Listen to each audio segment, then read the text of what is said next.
कचरा नंबर माझं नाव आहे देवचंद कारेमोरे. हा माझा मोठा भावानी 2017 मध्ये घेतलं होतं. 17 मध्ये भास्कर विक्रम वालते त्यांनी रजिस्ट्री करून दिलेली आहे. रजिस्ट्री करून द्यायचा पहिल्यांदा कोर्टाचे आदेश झाले होते का दुकानची कचरा बाउंड्री फिक्स करा म्हणून.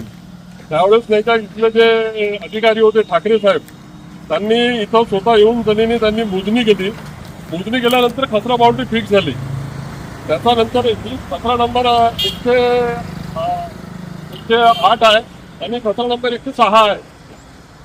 106 आहे आणि हा 8 आहे. तर याच्यामध्ये 8 मध्ये म्हटलं म्हणजे हा जो प्लॉट धारक आहे हा मला वाटतं प्लॉट नंबर 116 आहे. हा 116 मध्ये ज्यावेळेस हे कंपाऊंड वॉल बनवली कचरा बाउंड्री फिक्स गेल्यानंतर याचा नाही का 1200 फूटचा प्लॉट होता. त्याच्यानंतर याच्यामध्ये जवळजवळ याचा प्लॉट 400 फूट वाढलेला आहे. त्या हिशोबाने त्यांनी कचरा बाउंड्री फिक्स केली. त्याच्यानंतर काय झाला तर आता एक वर्षापूर्वी इथला अध्यक्ष आदिवासीचा एक अध्यक्ष आहे आणि या सोसायटीचा एक सचिव आहे. त्यांनी संगमन करून झालेली नाही का या माझ्या गावाच्या प्लॉटवरती त्यांनी रजिस्ट्री करून दिलेली आहे. आणि पोलीस केस वगैरे इथून ही जी कचरा बाउंड्री आहे इथं नाही का यांनी कचरा बाउंड्री तोडून टाकली. हा इथून जे आहे हा दिसते.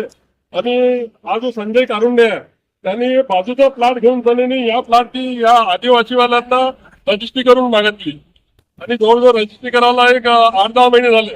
त्याच्यामध्ये पोलीस कंप्लेंट वगैरे आपण केली होती. याच्यामध्ये पोलीस कंप्लेंट केल्यानंतर यांनी काय केलं या पोलीस स्टेशनला संगमन करून त्यांनी ते म्हणे जे मोजणी आहे म्हणे तुम्ही मोजणी करून टाका. तर आता सध्या मोजणी आहे. आज असं माहीत पडलं का या कचरा बाउंड्री फिक्स करणार आहे. या मोजणीमध्ये एकदा कोर्टाचे आदेश झाले होते आणि मोजणी झाल्यानंतर पुन्हा म्हटलं म्हणजे माझ्याकडे या कचरा बाउंड्रीचे म्हटलं 2011ची मोजणी आहे. त्याच्यानंतर नाही का 2017 मध्ये यांनी मोजणी केली होती. त्यांच्या दोन्ही म्हटलं म्हणजे लेआउटवाल्याच्या भानगडीमध्ये कचरा बाउंड्री फिक्स झाली होती 2016 मध्ये. पुन्हा म्हटलं म्हणजे आज मोजणी आहे. आता तो का करून राहिला तो आता प्लॉटवर तोडली. मी पोलीस स्टेशनला कंप्लेंट केली. इथून हे जे कचरा बाउंड्री होती अशी दाखवलेल्या कचरा बाउंड्री मध्ये यांनी कंपाऊंड वॉल पूर्ण तोडून टाकली. तोडून तो आपलं काम करून राहिला तो काम करत नाही. काम त्यांनी पोलिसवाल्यांनी थांबवलं का बा कोणीही काम नाही करायचं म्हणून त्यांनी. यांनी असं माहित पडलं का बा हाई प्लॉट दुसऱ्याला विकलेला आहे म्हणून त्यांनी. तिथं बऱ्याच पार्ट्या येतात. म्हटलं म्हणजे हा जो संजय कारुंडे जो आहे त्यांनी जवळजवळ म्हटलं म्हणजे लोकांचे डबल प्लॉट विकले. त्या लेआउट मध्ये गव्हर्नमेंटचं जे लेआउट सँक्शन आहे त्या रोड सुद्धा विकल्या त्यांनी संजय कारुंडे. प्लॉट धारक होते. ही जी कंपाऊंड वॉल आहे इथून असा झिकझिक असा इथली आमची इथून यांनी कंपाऊंड वॉल तोडलेली आहे. तोडणारा संजय कारुंडे आहे. त्यावेळेसच नाही का गुरुवार दिवस होता त्याच वेळेस आम्ही कंप्लेंट टाकली. त्यांनी जीसीपी आणून त्यांनी कंपाऊंड वॉल टाकली. आणि त्याच्यासोबत नाही का 4-5 म्हटलं म्हणजे इथले जे नागरिक जे आहेत ते होते इथं. तर ही कंपाऊंड वॉल आहे. याच्यामध्ये कॉलम आहे. कॉलम वगैरे ही कंपाऊंड वॉल मी टाकलेली होती त्यावेळेस. ही तोडली त्यांनी ना कचरा बाउंड्री फिक्स झाल्यानंतर हे तोडली त्यांनी पूर्ण मलबा टाकलं. तोडून त्यांनी या प्लॉट मध्ये मलबा टाकला त्यांनी. ठीक आहे. त्याचा एक शेड होता तिथं शेड होता. ते हे आदिवासीवाल्यांना ज्यावेळेस बनवलं त्यावेळेस त्याच्यात ते शेड वगैरे जे आहे ते तोडून टाकलं त्यांनी.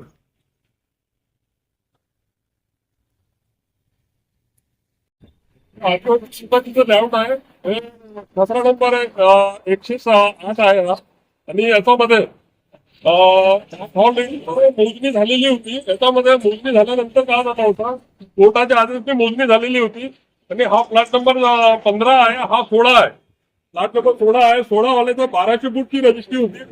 1200 फूट रजिस्ट्री झाल्यानंतर यांनी काय केलं ज्यावेळेस कचरा बाउंड्री फिक्स झाली तर यांनी फक्त हे म्हणजे त्याच्या 1200 मधून एक 600-700 फूट प्लॉट उरलेला आहे. त्या हिशोबाने कचरा बाउंड्री फिक्स केली 2016 मध्ये.